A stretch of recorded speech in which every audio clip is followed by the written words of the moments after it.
Assalamualaikum warahmatullahi wabarakatuh.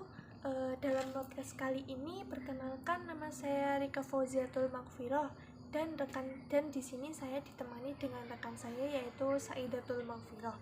Pada kesempatan kali ini kami akan berbincang-bincang dan menerangkan materi kami yaitu asal-usul penciptaan alam semesta dan manfaat dari penciptaan alam semesta yaitu siang dan malam.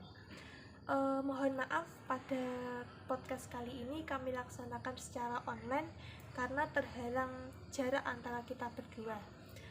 Langsung saja, di sini saya akan menjelaskan asal-usul penciptaan manusia.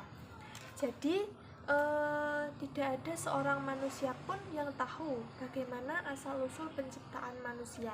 Bahkan di dalam Al-Quran pun tidak terlalu dijelaskan secara detail bagaimana proses dan penciptaan alam semesta dan seisinya. Hampir semua agama membicarakan tentang asal-usul kejadian alam. Di sini saya akan mengungkap mengenai penciptaan siang dan malam. Serta mengapa di dalam Al-Quran penyebutan malam lebih dahulu daripada siang.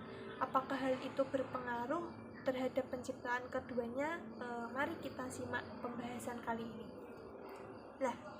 Secara jelas Allah sudah memberitahukan manakah yang terlebih dahulu diciptakan, antara siang ataupun malam ataupun sebaliknya. Di sini Ibnu Athir sudah membahas mengenai sejarah siang dan malam. Dalam kitab sejarah dia yang berjudul Al-Kamil fi Al-Tarikh. Ibnu Athir membahas secara khusus tentang masalah ini. Beliau memberi judul dalam pembahasan kali ini mengenai penciptaan malam dan siang yang pertama kali itu apa dulu. Beliau banyak mengomentari mengenai pembahasan ini. Ada yang mengatakan bahwa malam itu terlebih dahulu, setelah itu baru muncullah siang. Dan ada yang berpendapat pun sebaliknya. Kedua pendapat ini didasarkan pada dalil-dalil dan argumen yang berbeda-beda. Ulama ada yang berpendapat bahwa terciptanya siang dan malam itu ada karena sinar matahari, sehingga ketika matahari terbenam maka siang pun berubah menjadi malam. Seandainya tidak ada cahaya matahari, maka malam itu akan terus berlanjut. Dan inilah argumen dari pendapat yang disampaikan oleh Ibnu Athir. Sedangkan ada ulama yang berpendapat bahwa terciptanya siang itu terlebih dahulu. Beliau mengatakan bahwa Allah itu bersifat qadim. Allah itu bersifat qadim, sementara yang lain itu bersifat hadis. Sehingga ketika Allah sudah ada, yang lain belum dan yang lain masih belum ada, termasuk siang dan malam.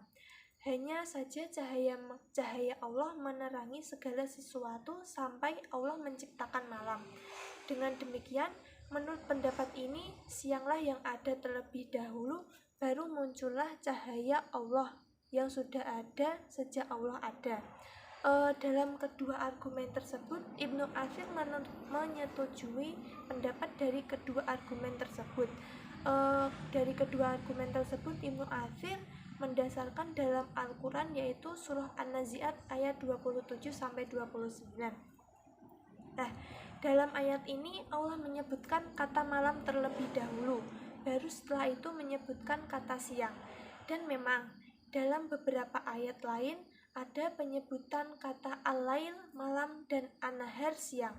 Lebih sering disebutkan kata malam terlebih dahulu daripada siang.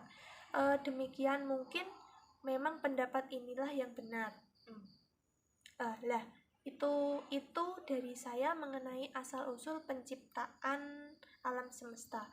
Selanjutnya akan dibahas oleh teman saya pada podcast selanjutnya mengenai manfaat dari siang dan malam. Dalam podcast kali ini, Saidatul Maghfirah dan Rika Fauziatul Maghfirah, saya Saidatul Maghfirah akan menerangkan mengenai materi saya, yaitu manfaat siang dan malam bagi kehidupan manusia serta bagi aktivitas kehidupan manusia. Nah, dalam Quran surah Al-Mu'minun ayat 61 yang intinya diterangkan bahwasannya Allah menciptakan malam untuk manusia beristirahat serta Allah menciptakan siang yang terang benderang, dan sangat banyak karunia Allah tetapi banyak pula yang kurang bersyukur, yang telah ditafsirkan oleh Imam Al-Alusi menyatakan bahwa Allah menciptakan malam itu untuk waktu beristirahat. Mungkin karena kelelahan yang telah manusia lakukan untuk beraktivitas di siang hari, serta Allah pun menciptakan malam bertujuan untuk memberikan kekuatan untuk pergerakan. Nah, di dalam pada siang hari Allah itu menciptakan waktu siang ini untuk kita beraktivitas, untuk kita bekerja, untuk kita bersekolah, berkuliah, ataupun apa itu. Dan Allah memberi waktu kita untuk bangun. Allah memberi kita waktu beristirahat di waktu malam, serta kita terbangun pada waktu subuh. Itu merupakan waktu untuk kita bangun, serta lebih maju lagi waktunya masuk waktu duha, dan kita melakukan sholat duha, lalu kita dilakukan untuk sholat duhur. Dan sebelum waktu duhur itu, kita itu dianjurkan untuk tidur, merupakan waktu kita beristirahat dari aktivitas.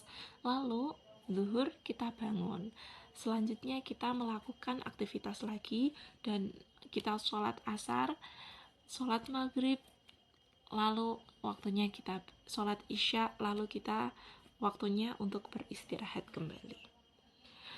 Nah, cukup. Materi tadi merupakan penjelasan dari saya Mbak Rika Fauziatul Maghfirah. Kurang lebihnya dari podcast kami mohon maaf, dan apabila ada kesalahan kata atau kurangnya materi kami, mohon dimaafkan. Wabillahi taufiq wal hidayah. Wassalamualaikum warahmatullahi wabarakatuh.